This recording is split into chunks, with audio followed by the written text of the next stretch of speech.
Et là, vous avez dit que nous jouons la Coupe du monde des médias. Le professeur Mathias Onanguini, que vous connaissez, vient de faire une déclaration qui, à mon sens, est très forte. Le Elle président, est forte, ou elle est oui, malheureuse. elle est Moi, j'ai forte. pitié de ce genre de Je n'ai sortie. pas encore fini avec Allez-y. Non, mais je compris. le président Samuel Eto'o, président de l'Africa Foot, est le cancer depuis 2009 du football camerounais.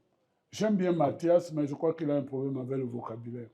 Donc, quand on arrive à ce niveau de jactance, ça ne sert aucune réflexion et c'est une honte pour l'intelligence camerounaise. Bon.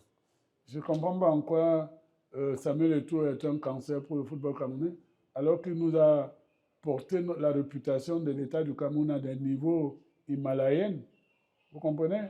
C'est-à-dire, on parle du Cameroun, quand Samuel Eto'o joue, même en Russie, on le voit avec les plus grands du monde, et vous dites qu'il a un cancer.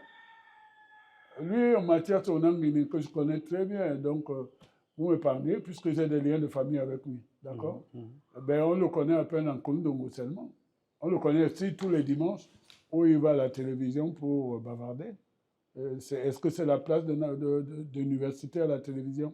C'est-à-dire que le débat public est pris en otage par les aboyeurs.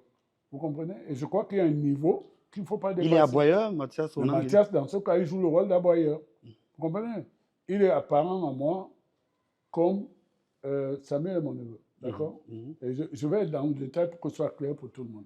Je n'ai pas de parti pris, mais il y a des choses qui m'agacent.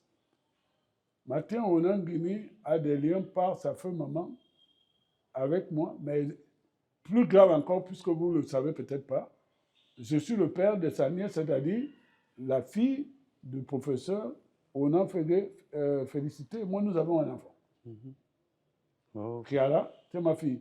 Donc, ma fille est la nièce de Onan Guini et la fille de l'autre, parce que vous avez montré des scènes où Samuel Eto'o rend visite à la sœur de Onan Guini. Eh bien, il a rendu visite à la mère de sa cousine à lui aussi, puisque ma fille est là-bas. Mais revenons aux choses simples. Oui. Je ne comprends pas pourquoi on arrive à ce niveau d'invective avec des propos. Onan Guini a dit pire encore, ce que je n'accepte pas. Hein? Qu'il faut avoir ses diplômes à lui pour avoir droit à l'expression publique d'une opinion. Quand on arrive à ce niveau, ça veut dire qu'il y a quelque chose. Il est vaniteux? Il n'est pas vaniteux, c'est simplement une idiotie de le dire. Nous qui avons plusieurs diplômes et de 9 disciplines et tout, nous n'avons pas besoin de le dire.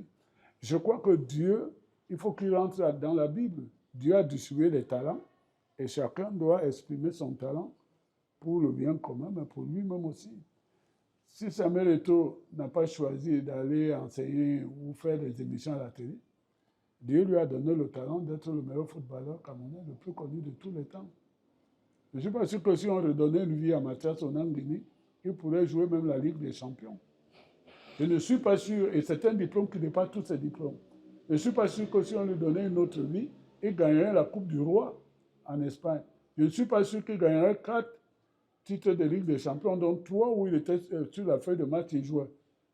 Il faut donc qu'on moderne nos propos et que ça ne devienne pas l'occasion pour écrimer la haine, la jalousie. Non, sauf qu'il ne parle pas de Eto'o joueur, il parle d'Eto'o président d'Africa Foot. Comment vous le séparez? Vous prenez un scalpel pour couper un Eto'o joueur, un Eto'o président d'Africa Foot. Et là, je